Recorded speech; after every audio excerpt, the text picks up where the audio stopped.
I travel very frequently on behalf of the IMF to many countries. For full disclosure, I was the auditor for Paris 2 and Paris 3.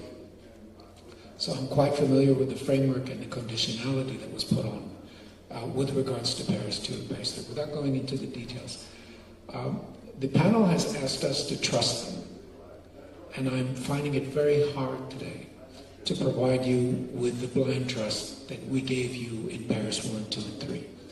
And I find that the very fact that we're calling this Seidr is simply a marketing initiative to say that we failed the first 3 times and hence we're going into something new. This is the first time in French history where the French government actually creates a donation platform, an international donation platform, that is happening several weeks before an election. It has never happened before. So the question that we have is there a political imperative behind this? And is this an indirect sustenance to the existing government today? We have provided with the IMF every single year since 1999 a full report to the government stating exactly what the administrative reforms we recommend that should be implemented and that should happen in the country should you want, as Lebanese, to decrease your debt ratio relative to other countries. You have a cancer. There is no other way of describing the current situation of Lebanon.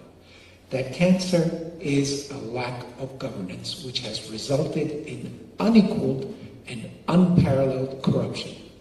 I have worked in Tanzania, Botswana, Nigeria, Cote d'Ivoire. I've worked in approximately 25 African countries. The only country that comes close to what is happening in Lebanon, and I apologize for being frank, the only country that comes close was actually Botswana, and to a lesser degree, Zimbabwe. There is no reason, given the intellectual capacity and the education level that we have in Lebanon today, that the fundamental questions regarding utilities, such as electricity, pollution, education, cannot happen.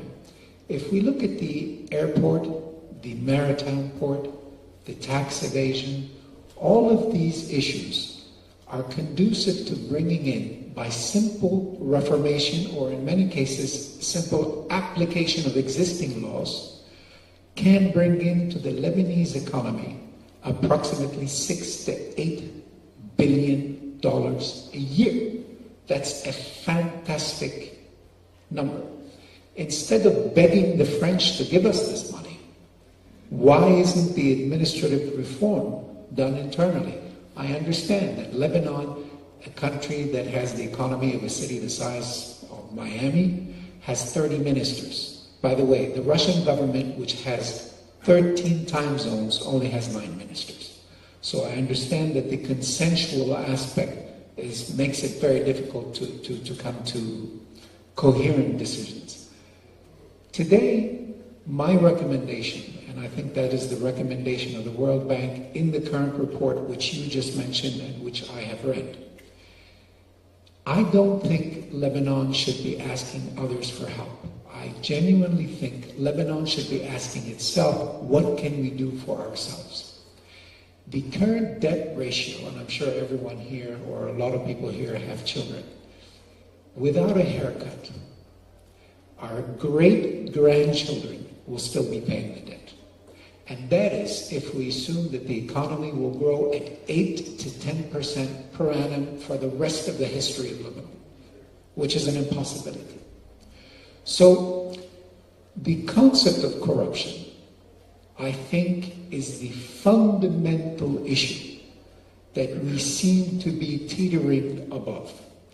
And the international community has treated Lebanon very much like an alcoholic who has promised that tomorrow they're going to change. And there is no indication, medically speaking, that within the very near future, there can be, given the current political structure, any form of change. And it's very unfortunate that I should come to this conclusion. I genuinely think that the model provided to Greece, although we will never have that type of a model because frankly, who cares?